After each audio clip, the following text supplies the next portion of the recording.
Тэгсэн аав орж ирж хэлдэг. За хүүхдүүд минь та нар энэ Монголд 250 гаруй мянган малчин байна. Та нар бол одоо тэдний 50 нэгдэх нь болж хэрэггүй дээ. Яагаад гэвэл та нар энэ их олон жил эрдэм ном, соёл, хэл, улс ингээд юм үзэж ирчгээд харьцуулах боломжтой хийчгээд.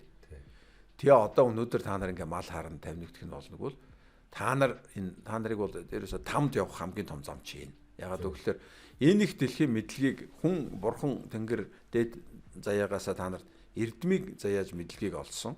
Тэрийг та нар шингээгээд авсан мөртлөө бусаддаа тэрийг түгээгээгүй бол та ингээл хамгийн хүнд дарамт. Тэгээ энэ бол там руу явдаг хамгийн жин даадаг гэд.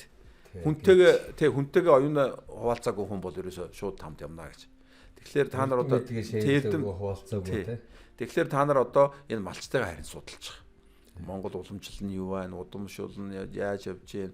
Эдийн засаг нь яах юм? Бид нар өнөөдөр ингээд хожоод байна уу, хожигдоод байна уу? Ирээдүйд юу болох юм? Та нар энийг харин онлын хувьд хамт хийгээ явуучвал харин та нар харин жинхэнэ малчин болно. Малчин хүн гэхэлэр заавал ч нэг малын ард явдаг хүн биш.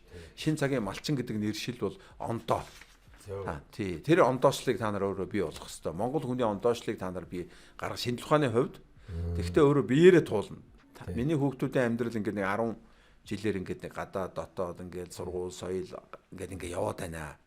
Тэгтээ та нар ингээд эн чин өөрөө химнэлэн ингээд парабол юугаар яг хувьсах юугаар явж байгаа шүү дээ.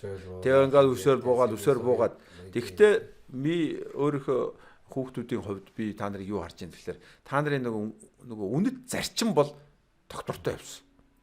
Үнэнч. Тэ нөгөө ядарсан, ядраагүй, муухай сайхан ажилгээгүй. Та нар ерөөсөө тэрийг бүгдийг ингээд туулаад дэвээд хүүхдүүдээ сайн сургуульд оруулаад өөрсдөө ингээд бэхжээд яваад ирж.